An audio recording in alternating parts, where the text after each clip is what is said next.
I'm Shelley Friend, one of the co-creators of Iron Butterflies Project, and this is part 3 of a 3-part series with our friend Caryn Sullivan, who wrote this book, Bitter or Better. And I hope you'll go back to the first and second videos so you can get a little bit of background on her. But we're going to finish up by focusing on her roadmap to resilience. She's got a plan that has worked for her, and I think she's got a lot of good ideas that will work for us as well. So can you tell us a little bit about your 4 pillars of your roadmap to resilience and about negotiating loss? Sure. So I mentioned earlier that I had a conversation with a priest who presented to me this option of, in the face of adversity, we can choose bitter or better. And I call that my North Star. And so I think about this roadmap to resilience and this life journey that we're all on. And up here we've got the North Star. And then we've got sort of this, at the entryway to this road, this imaginary road, these 4 pillars, which for me have been attitude, gratitude, action, and words. And those are sort of the foundational pieces that have allowed me over the last 7 years to live the choice to be better. Well, that's fascinating. And I think one of the other things that you said in your book was to teach us how to look up, how to reach out, and step forward. Can you tell us a little bit more about that? Well, so then I talk about, I've got the North Star, I've got the pillars, and then I have the 3 steps to better, the 3 steps to living the choice to be better.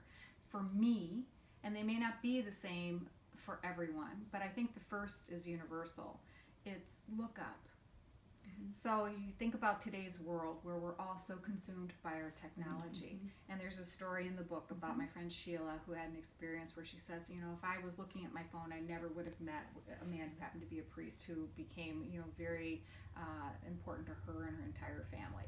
And, that made me think about how often we don't take the time to connect.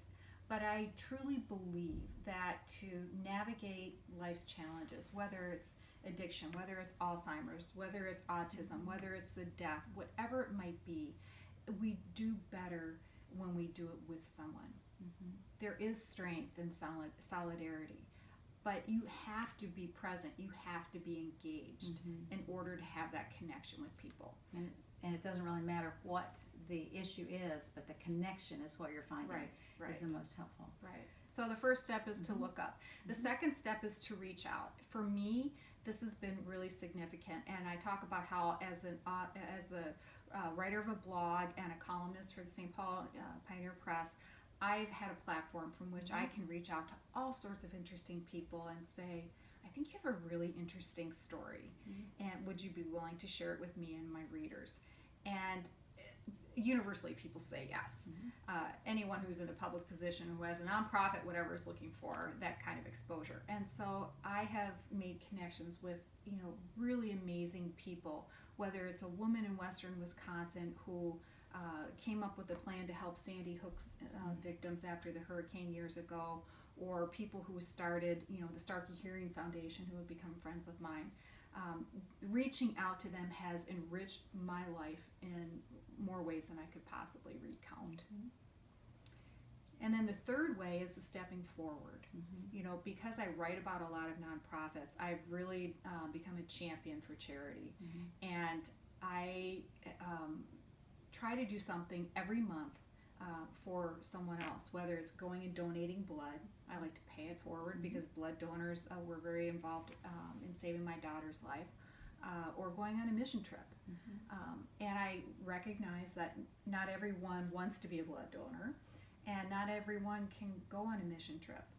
But I do believe there is something for everyone, something that you can do, whether it's taking a meal to someone after they've had a loss, or walking someone's dog, as people did for my family, or making those little tie blankets and giving them to organizations that do medical mission trips. I mean, there are countless ways that we can do something for others.